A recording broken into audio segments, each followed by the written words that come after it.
You've done very well so far, Mr. Magnus Carlsen, but what do you say to this? You can't do the Kalashnikov rook move in this situation. And yet I have.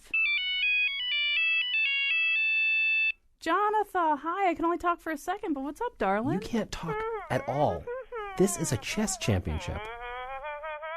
I'm in India playing chess against Magnus Carlsen. No, you know him. He's the Justin Bieber guy of chess. Right. So did you get to see Phil play last weekend? Was it good? Well, of course it was good. It was Phil. You have to hang up the phone. Hey, why don't you worry a little bit less about what I'm doing and a little more about where you're going to move your prawn? That's pawn. His abs? I don't know. I can't see them. My friend Jonathan says you supposedly have really great abs. Is this true? I work out. Pull up your shirt. I'll Instagram it. I will not. And here is my next move. That was a good move. Now remind me about the horsey guys. They move like 2 and then 1, right? Do they have any other powers or anything? No. Okay, I'm going to move it here. I think I pinned you. Hey, Jonathan, I think I just pinned the Justin Bieber of chess. It's not even called pinning. I can't believe this. Now he's turning all red because he's so mad. It's so cute. I'll ask him. Hey, Magnus Bieber, do you want to go out sometime? Just, get something to eat? I bet they have Indian food here. No. Ugh, what a sore loser. Today on the show, Mike Pesca plays speed chess with topics from the news. Paul Bass covers the board games and New Haven politics. And a real female grandmaster breaks down the Chess World Championship happening right now in India. And now, in the World Candyland tournament, he tested positive for Skittles. Colin McEnroe. It is true, not that, but it is true that at the end of the show today, we'll be talking to Susan Polgar. She's an international chess grandmaster, sort of the person who broke the gender barrier in chess. And she's also one of 3 Hungarian chess-playing sisters. And I will let you draw your own Gabor sister parallels. But when you hear her accent, you'll see.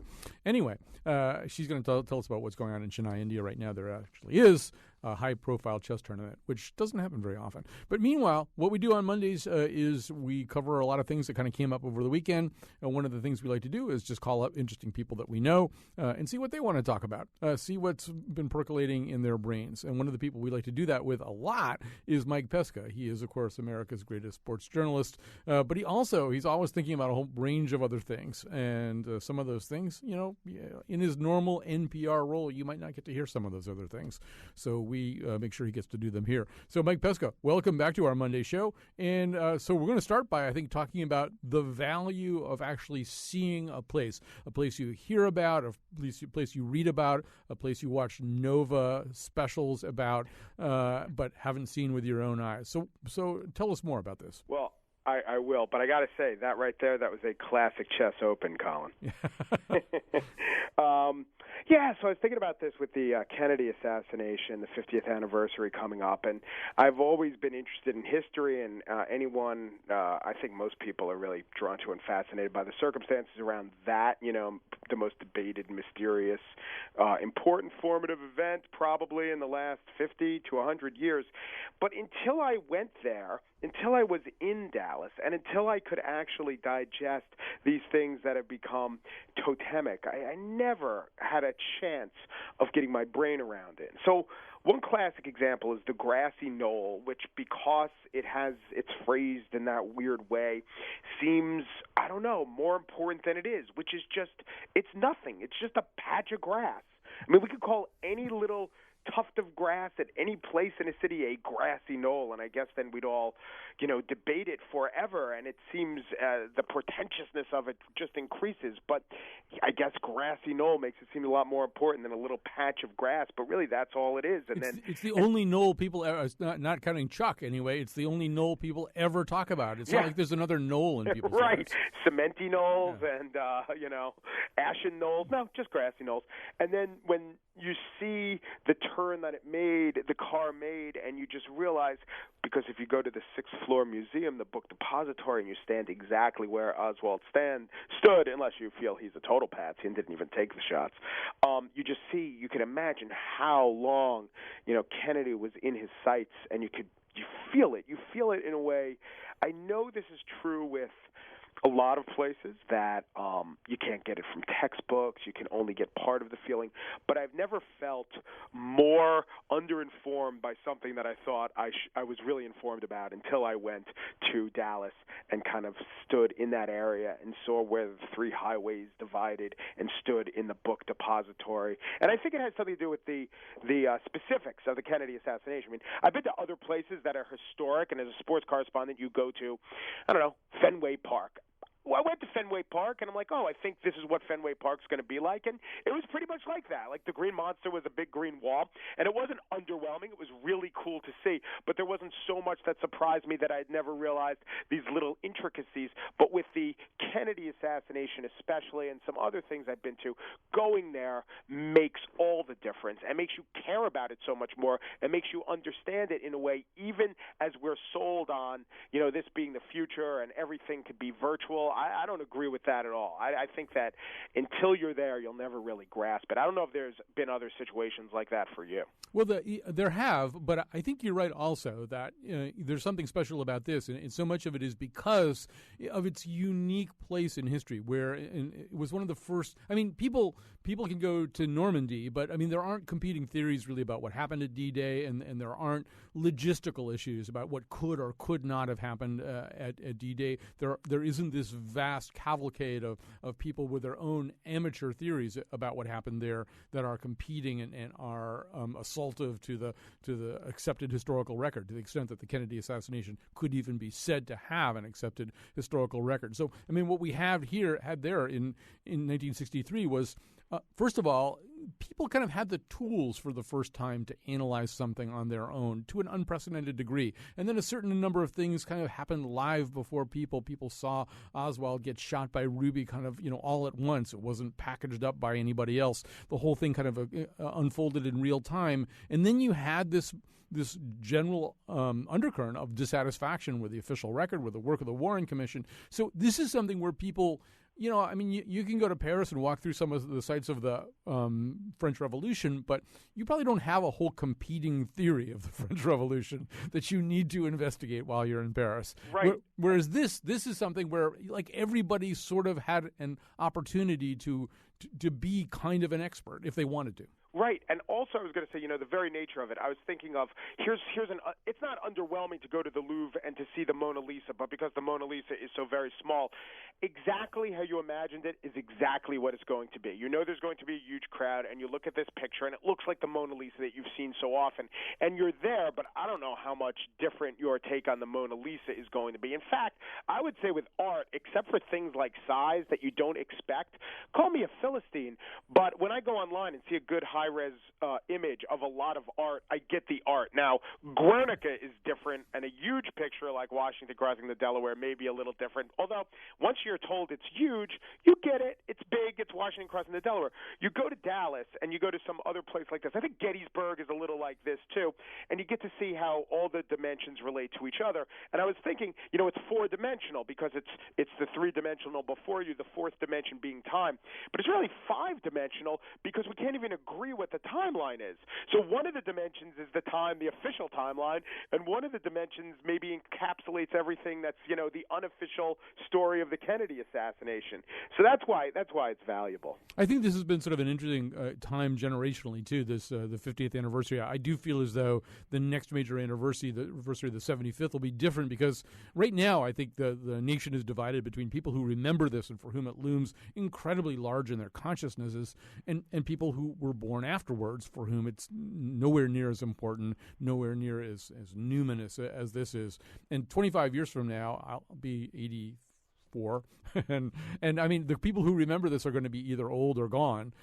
This will be the last really big Kennedy assassination marker where a lot of people really, really heavily invested in it really get to churn it over. Although it happened 10 years before I was born, and, I'm a history buff, but people of my exact age, I think, are interested. And I think a big part is it doesn't actually seem like history. It seems because there's color footage. I think that's just a huge factor. And I think the Kennedys were more or less modern people, and of course, their generations span into the modern age, so they're tangible and they're touchable, and we got them as something other than a sepia-toned thing from a history book.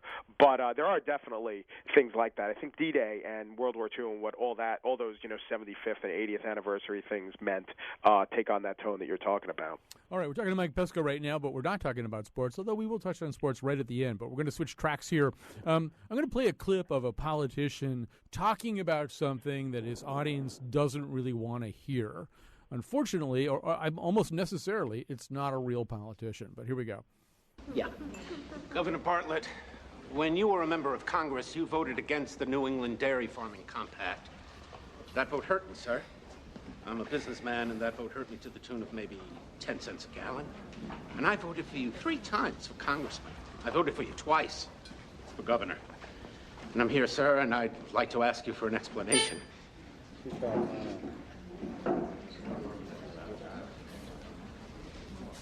Yeah. I screwed you on that one. I'm sorry? I screwed you. You got hosed. Sir, And not just you, a lot of my constituents. I put the hammer to farms in Concord, Salem, Laconia, Pelham, Hampton, Hudson. You guys got rogered, but good. Now, he goes on to explain that the reason that he did this had to do with children, had to do with the price of milk for children, with his overriding notion that an American child without a lot of means should have access to affordable milk. And so he went that way, understanding that there were a whole bunch of other dug-in interests who would get really mad at him. Of course, the person talking is Jud Bartlett, who's the president of the United States on the West Wing, but not in real life. So, Mike Pesca, over the weekend, you've been thinking to yourself about what happens when politicians have to tell somebody an uncomfortable or maybe even unpleasant truth. Right. So I was thinking about this because I read the big New Republic article on Elizabeth Warren, which is basically about her electability and could she run against Hillary Clinton. But so much of that article had facts like or assertions like they would talk about, and there was also a big Peter Beinart article that talked about this too, which is they would say, here's where young Democrats, here's what their opinions are. And they would match up opinions which may seem, very liberal or progressive or whatever you want to call them, things like banks are more or businesses are more interested in profits than in general banks. I keep saying banks. Businesses make the world a better place than they do just concentrate on their profits. And it used to be that the majority of people didn't believe in it, and now they do. So all throughout the article, he kind of took Elizabeth Warren's stances and said, "See, this is what people believe. See, she's a candidate for our times because there's more and more people, especially in the Democratic caucus, who would believe that." Never kind of once. And it was a great article, and I don't criticize him, but we don't do this. Never kind of one thing.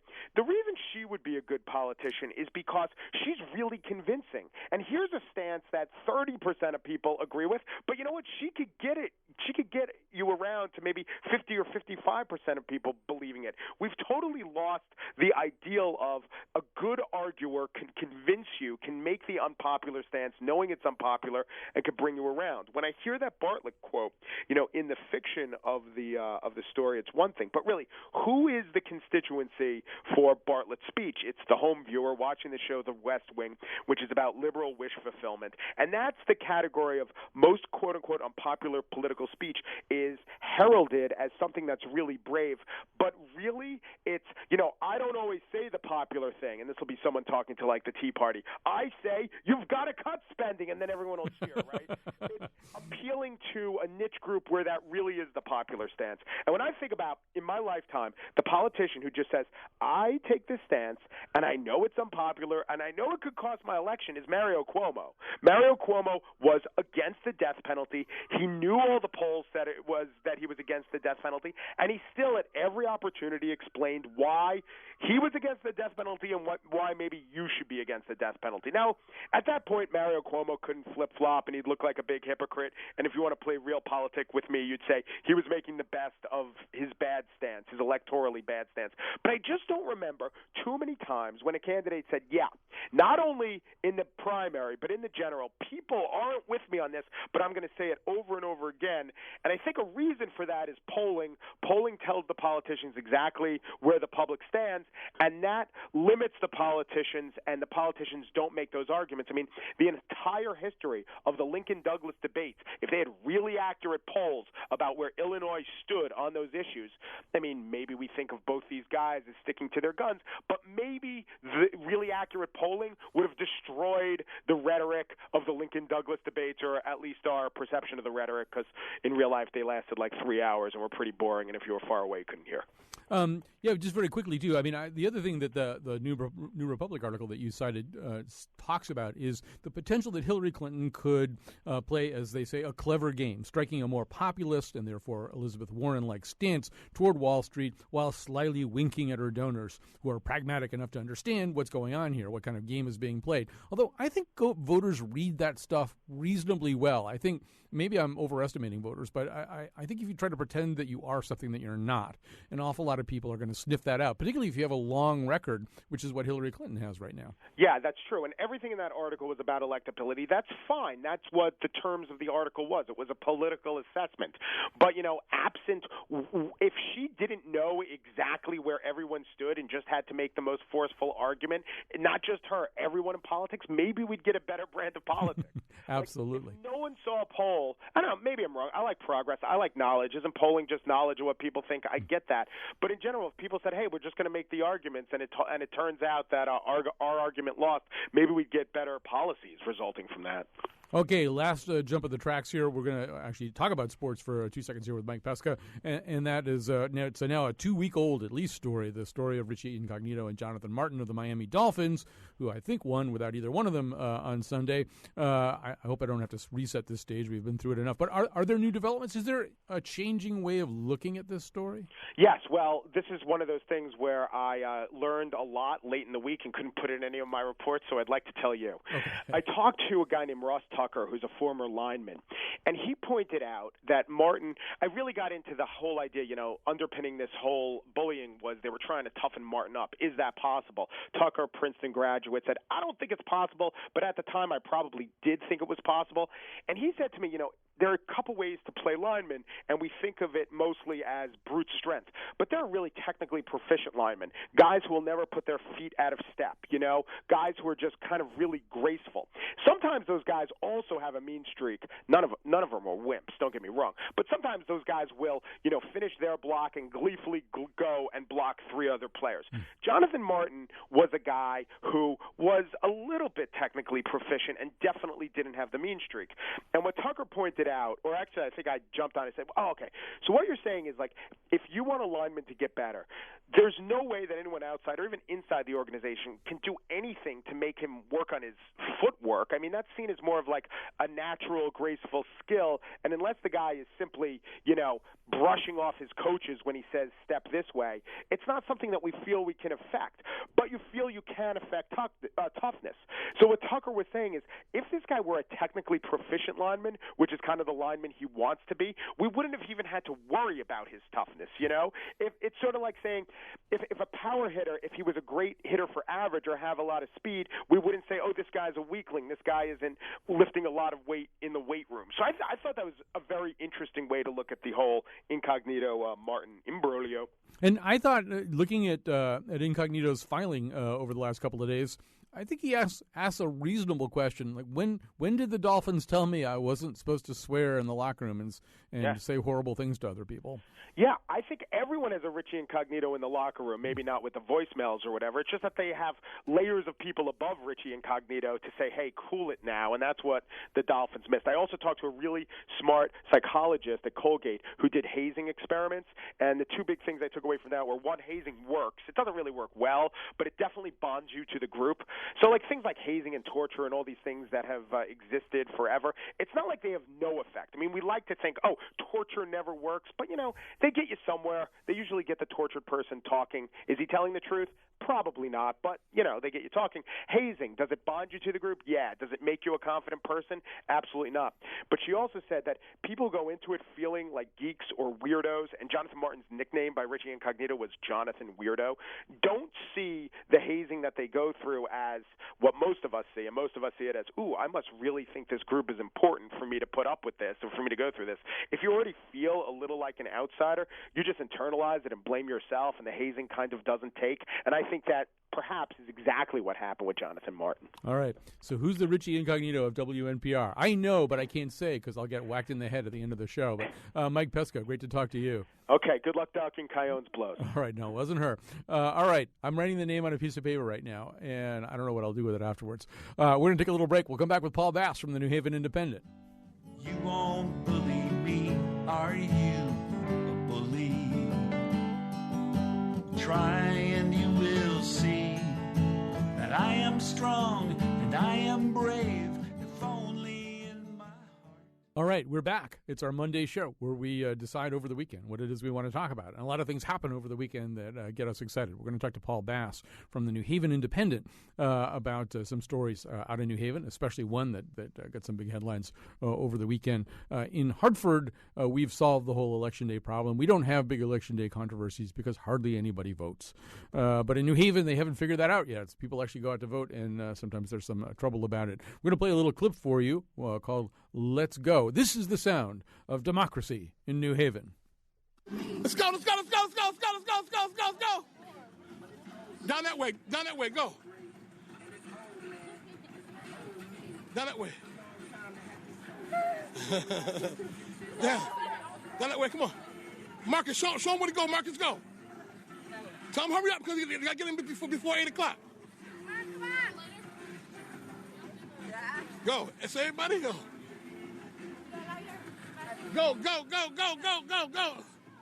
Go, go, go, go, go, go. Before 8 o'clock, go, go, go, go, go, go, go, go, go, go, go, go, go. All right, that's democracy in action. That's Election Day in New Haven. What we're seeing in this video, which is up on the New Haven Independent website, is a lot of women getting out of a stretch limo. It's like one of those circus acts where too many clowns get out of one car. They're just like women pouring out of this car. But Paul Bass, what are we seeing? What's happening in that clip? What's happening in that clip is it's about to strike 8 o'clock. The voting ball is about to end on Election Day. And at the last minute, someone who's working for the mayoral campaigns gets a stretch limo and goes to a drug treatment center on the other end of town and piles people into the limo to try to get them down to register to vote at the last minute and vote. And there's nothing basically wrong with that exactly.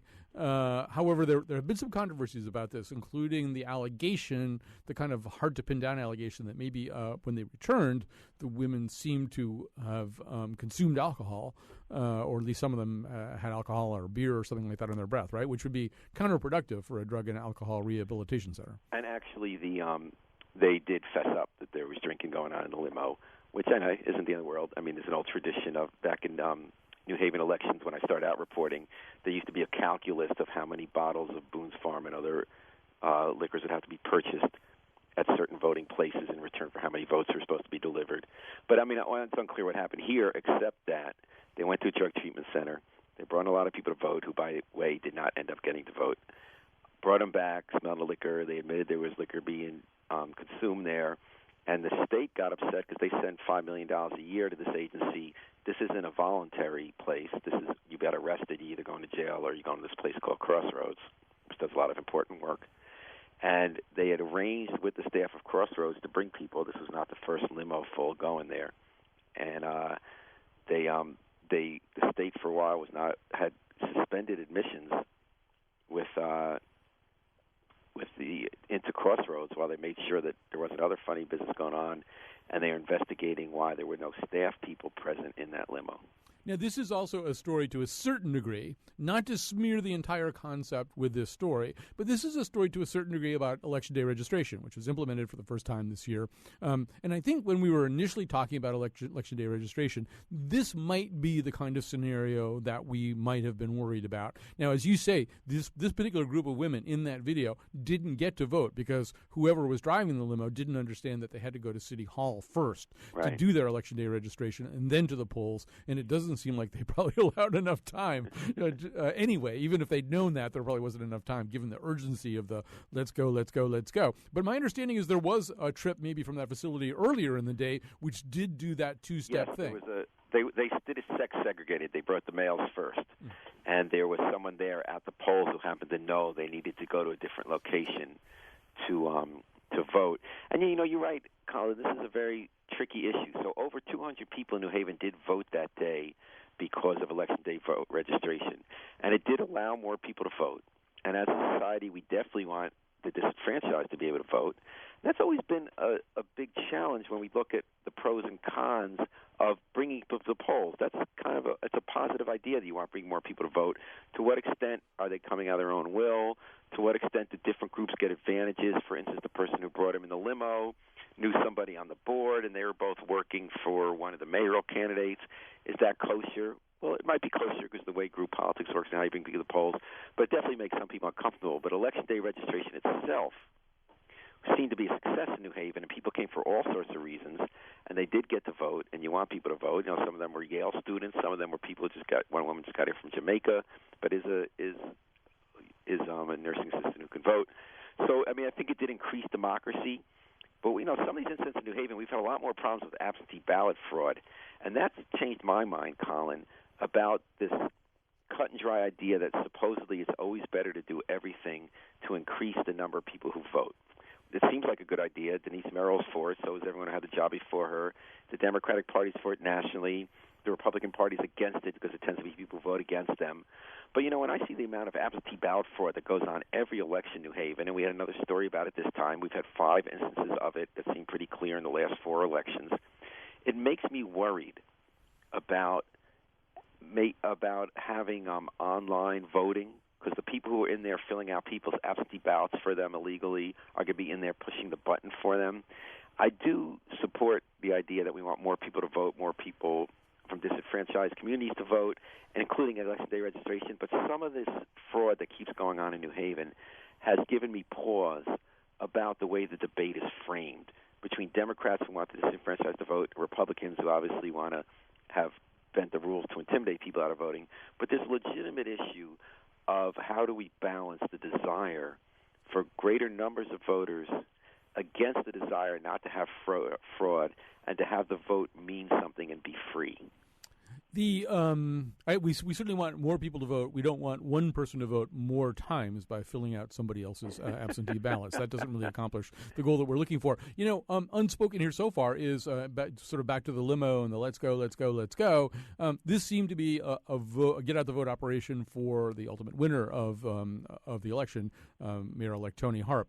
I'm also wondering, as she heads into office, there's seemed to be a couple of these little sort of stories kicking around, not only about Election Day, but right before or right after Election Day. Maybe you were with me on Where We Live on the Wheelhouse talking about, I guess it was before, it was after that debate, about how there were some people coming forward who were associated with past instances of City Hall corruption, seemed to be kind of involving themselves with her. Does she need to send a different message now? Does she need to kind of send some kind of message to the people about sort of honest campaigning, honest government, open government, clean government? I think the bigger message needs to be that she's going to include people who haven't been voting in elections 10 years ago or 20 years ago. What happened in the election, Colin, was the sort of, you might call them the New Haven, people who moved here more recent years, more tend to be independent-minded, living in the downtown or East Rock, Yale areas, or the Westville neighborhoods, who are distrustful of old ways of doing business. You and I weren't seeing those articles about people who were involved in corruption years ago, but it's also just about people who are skeptical of government organizations and party committees and labor unions, and they almost won that election. Mm-hmm. She didn't win by much. She went into it with a Bill de Blasio-type lead and ended up just barely winning.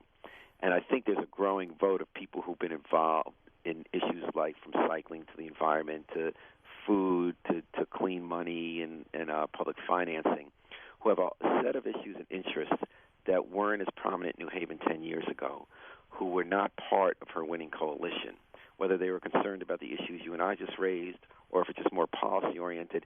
They're not showing up in her transition team. She is about to do a de Blasio move where she asks for people to send in ideas versus the Internet. She's not constitutionally opposed to hearing from lots of people. But that's going to be the big challenge, Colin, is to have 21st century New Haven participating in her administration along with the people who were in the first half of the John DeStefano administration. Well, speaking of 21st century New Haven, if we can just switch gears here for a second here, many of us have very fond memories of things that happened at the old New Haven Coliseum, going to see Jackson Browne with Orleans as the opener, having to navigate that corkscrew ramp in the garage. Going. And weren't you at all those tractor pulls, too? I thought I said. I think I went to a number of tractor pulls, but I was just so messed up I don't remember them.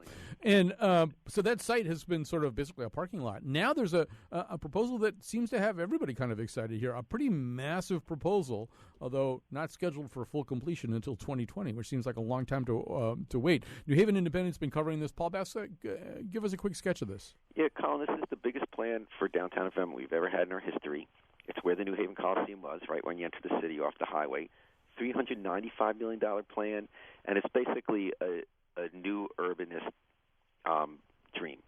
That's why a lot of people like it in theory. You're mixing a lot of stuff together in one place downtown. People living there in apartments with a mix of incomes, stores, offices, recreational places, open green space within it. It's a several-block area downtown, spilling over from the successful Ninth Square development, which made a great downtown neighborhood. I'm a little skeptical, Colin, about the financing.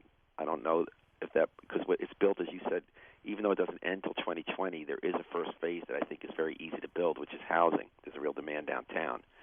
This plan partly hinges on the continuation of dismantling a mini highway through downtown that was built in the 60s and 70s that kind of destroyed the city, and they're trying to build back over. DeStefano, the mayor, has succeeded in building over part of it to reconnect downtown to the neighborhood.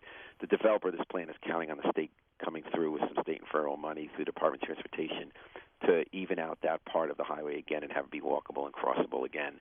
So I think that it is an interesting idea. It's shown how the debate in New Haven has shifted since you and I started paying attention, that new urbanism is now what you're supposed to say if you want support. It can't be geared around the car. It can't be geared around suburban commuters.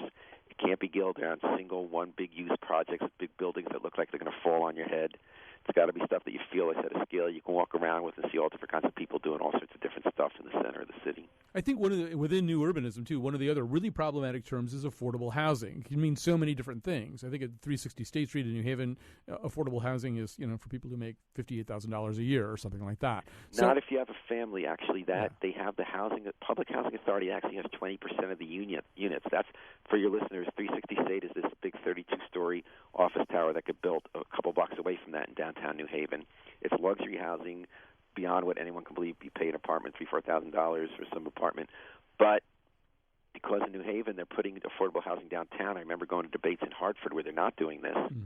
20% of those units are reserved for what you say, right? Affordable housing means a lot of different things. Sometimes it means not for the 1%, for the 2%. But some of those units are actually public housing units. Others, as you mentioned, are for people who are maybe making $50,000 to $60,000 a year and don't have a family, so they're not poor or anything. But it actually, when you compare that to the kind of development that gets proposed in Stamford, Hartford, those cities, it is more of a mix than you usually see. But I guess the question really becomes, looking at this New Haven Coliseum, former New Haven Coliseum site, they're talking about, I think, 719 housing units. And you sort of wonder what affordable housing will mean as the thing gets built. Will it? Because there are homeless people in New Haven. There are people who are really low-income people who do need housing, and particularly housing in that area. You know what's so interesting about that, Colin? That is 2 blocks from a big apartment complex built under the Ninth Square, which was this version of the project in the early 90s, like a big downtown redevelopment. That is now a majority Section 8. Now, there are people, they have kids that go to school and they go to jobs and they wait on the bus in the morning. But there is affordable housing in there. I think you're totally right that those sensors have to be up, that affordable housing sometimes means very solidly middle-class housing. And, cities, as you know, are now often becoming places for the very wealthy and the very poor. But the proof is going to be in the details of this, because it'll depend partly on how much subsidy the city gets.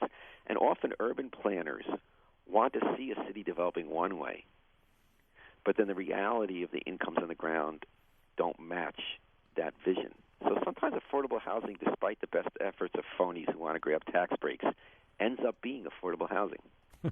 All right, from your lips to the housing god's ears.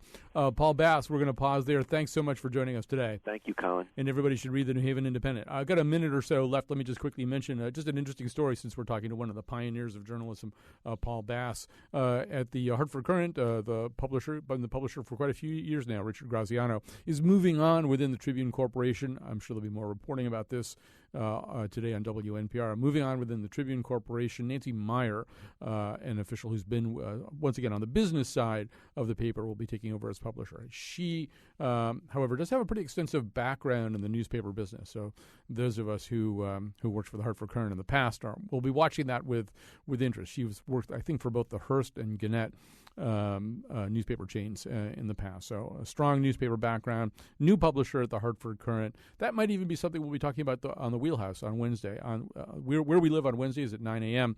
is the Wheelhouse. I'm on it pretty much every week. And some of the stories that don't fit into the kind of thing that we wind up talking about here on Mondays do fit in on Wednesday. We may be talking about that as well as the Sedensky report about Sandy Hook, a bunch of other topics as well. So right now, we're going to get ready for a break. I do want to say, if you like what we're doing here on Mondays, if you like the fact that we're kind of being a little bit more immediate, not over-planning the show, coming in on Monday, kind of sorting things out. If you like this format, or if you hate it, give me an email at Colin, C-O-L-I-N, at WNPR.org. Also, don't forget, during the show, you can tweet us. Our tweet master, Greg Hill, is in the house right now. Tweet us at WNPR Colin, and we'll tweet back at you, too.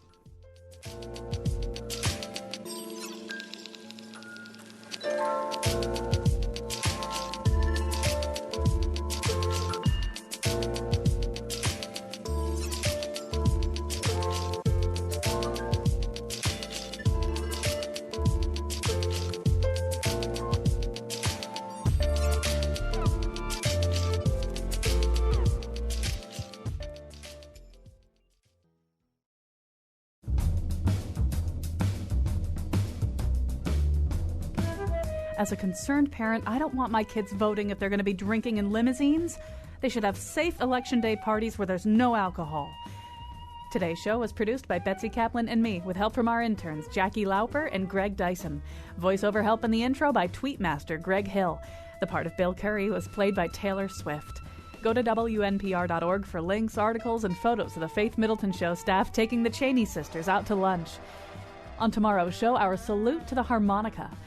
And now, back to Colin. Susan Polgar is a chess grandmaster, winner of 5 Olympic gold medals in the Chess Olympiad, and she's the director of the Susan Polgar Institute for Chess Excellence. She is covering the chess championship that is being talked about, I think, more than a chess championship has been discussed in many, many years. Susan Polgar, welcome to our show, and tell us why that is, assuming you accept the premise that there seems to be a bit more media attention to this chess championship. Why would that be? Well, thank you. First of all, it's a pleasure joining you on the air from Chennai. And indeed, it's, I think, perhaps the most followed match ever, in fact. Even though in Fischer-Spassky match may have had kind of more interest in the U.S., obviously, because it had a U.S. participant, but because of the fact that it's being held in India, obviously the actual numbers are a lot bigger because of the population here. But I think also not just in the native countries of the two players, in Norway and India, that has a tremendous following. It's really on the first page on practically all the newspapers. It's on live television. It's really a chess craze going on in these two countries. But worldwide, it's also being followed all around the world. And I think the reason for that is because Magnus Carlsen brought something fresh and new to the game with his personality. He is very down to earth. He is very athletic. He's a model. And, of course, at the same time, a chess genius, while Vishy Anand, who is the reigning champion, has won 5 world championships, and he's a national hero here in India, and he's a true gentleman, and he's also very well liked by his peers and his fans as well. So you've got this Norwegian challenger, Magnus Carlsen, is in his early 20s. Anand is in his early 40s. And when you say Carlsen is athletic, I mean, he's a guy who, I mean, much has been made of his abdominal region, right? Yeah, he has certainly also a lot of female fans. And, I've seen him firsthand when he recently had his first competitive event in the U.S. He was in St. Louis. And, not only that he competed in the tournament, but on the day off, he used every opportunity to do sports. In fact, he came to visit to Webster University to do sports with our students there. And he played basketball, soccer, he played tennis, so he's very much into sports, not just chess. And this is something that you, Susan Polgar, support, I think. One of the things I've seen you write about this, that just benefits from having superstars, having the kinds of players who get endorsement deals, who therefore kind of cross over into the mass media and make chess a little bit more front and center in the minds of the average non-chess playing person. Absolutely. I think chess is very fortunate that we got somebody so charismatic and well-rounded, the number one ranked player in the world as Magnus is. And I think if he wins this championship, of course, he has the lead right now, still 5 more games to go. But if he wins the championship, then I think chess will greatly benefit in that, he, because of his personality, and he's a media magnate, and because of his diverse interest, in sports and modeling, and he is a very good ambassador for the sport. Here I'm about to venture into unsafe waters for me because I don't really know that much about chess. But reading the coverage and reading on your blog, I get the sense that in some ways the way that he's an unconventional chess star, and he doesn't necessarily resemble that much some of the chess champions of the past, kind of crosses over onto the board a little bit too. My sense is he's playing a little unconventionally, doing some things that his opponent Anand isn't expecting.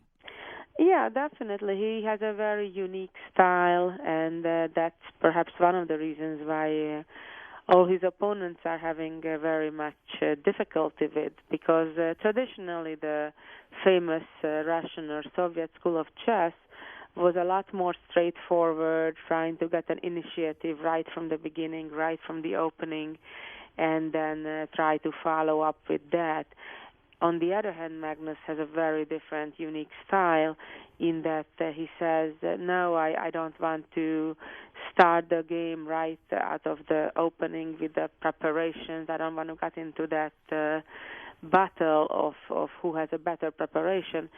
I just want to get out alive from the opening, and then let's play chess. And obviously he has a tremendous self-confidence in his own skills in the middle game and the end game, and that's basically what he fully relies on, along with his amazing physical fitness, which helps him in the long games that he's looking for.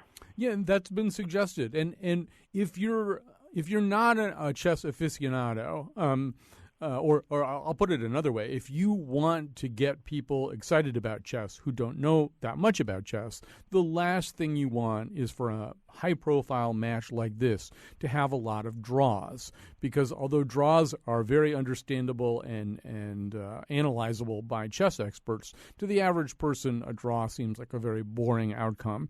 And what I'm reading about Carlsen is that he doesn't like draws either. And in situations where many a chess master would accept the draw, he keeps on fighting and sometimes wins, maybe even partly because of that kind of stamina that you're talking about.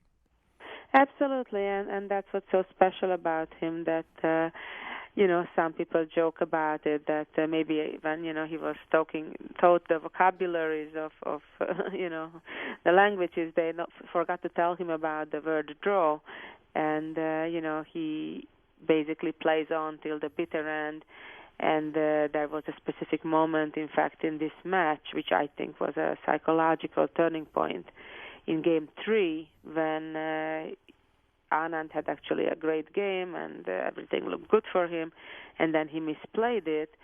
But then when finally the position got equal, and most grandmasters probably indeed would have agreed in a draw because it seemed like such an obvious outcome of the game, Anand offered a draw.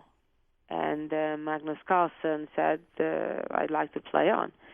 And he did. And even though the game later on ended in a draw, when literally there were practically only the two kings and a couple other pieces left on the board, basically, he went on and play on. And I think it was a clear message, that, I'm here to fight until the bitter end, and don't count on any early escape, from the fight. And I think that's why, one of the reasons why Magnus is so liked by all the chess fans and even the mainstream media and in general people, because he's not trying anything different, but just let's play mano a mano at the board. Ignoring kind of the opening theories relatively to his level, and he's really only relying on his own stamina and skills. We're talking to Susan Polgar. She's a chess superstar in her own right, a chess grandmaster, often described as the person who broke the gender barrier in chess. She's the director of the Susan Polgar Institute for Chess Excellence at Webster University, and she's over in Chennai right now covering this. As you look at Magnus Carlsen, obviously in all the ways that we've been saying, he can be really, really great for chess, but probably it takes more than one person. And certainly what it has taken in other sports has been intense rivalries. So whether in chess there was Fischer-Spassky, in basketball there was Bird versus Johnson, in tennis there was McEnroe versus Borg. In some ways, it seems as though one of the things that would really help chess is if Carlsen were to find somebody else to be that rival in match after match after match. Is that likely to be Mr. Anand, or is it likely to be someone else? Well, I think Anand being almost twice his age, I don't think that's likely. But I think there are a few others who definitely will challenge him in the future. First of all, this match is not quite over yet either, but assuming that he'll win this match, I think there are some younger players like Aronyan or Caruana or the American Hikaru Nakamura, or, of course, some of the Russian players like Vladimir Kramnik or some of the other younger Russian players that certainly I think will give him a run for his money, and I think those type of rivalries will develop. Are any of those possible rivals women? Where's the next Susan Polgar coming from? Well, I wish I don't see that in the very near future, but I hope that long term there will be a woman also who will challenge the world overall number one player as well. Last question for you. What's it like in India right now? You sort of alluded to this at the beginning of our conversation, but how big an event is this chess championship in India right now? How much of the media does it dominate? How much do you sense it just being talked about around you? Oh, it's just absolutely overtaking, I think, the Indian media. It is on live television here every day during the game, whether the game goes 2 hours or 4 or 5 or 6 hours. It's on live on national TV. I've been told that it's being watched by 80 million people, the live show, and then they have 2 highlight shows late in the evening and then the following morning. And those have been watched each show up to 120 million people just here in India. And then the same shows also are being aired in 48 other countries where they can catch these channels. And it's just absolutely tremendous here. Ever since we arrived, it has been in every single major newspaper cover stories and in the inside pages after pages reporting from different angles. and there has been a tremendous excitement like there would be for a major Super Bowl or World Series when it comes to football or baseball in the U.S. Susan Polgar, it's been exciting for us to get to talk to you. Susan Polgar, a chess grandmaster, winner of 5 Olympic gold medals in the Chess Olympiad, director of the Susan Polgar Institute for Chess Excellence. Thank you for joining us today from Chennai, India. Thank you. Bye-bye. Bye-bye. One blink of your eyes, all it takes to lose. So try to set aside all the pain and stress, or take a rest. It's just a friendly game of chess. I'm Kyone Wolf. All night in this hotel next to the place where they're playing this chess championship, there's all these fanatics in the lobby screaming about how good they are.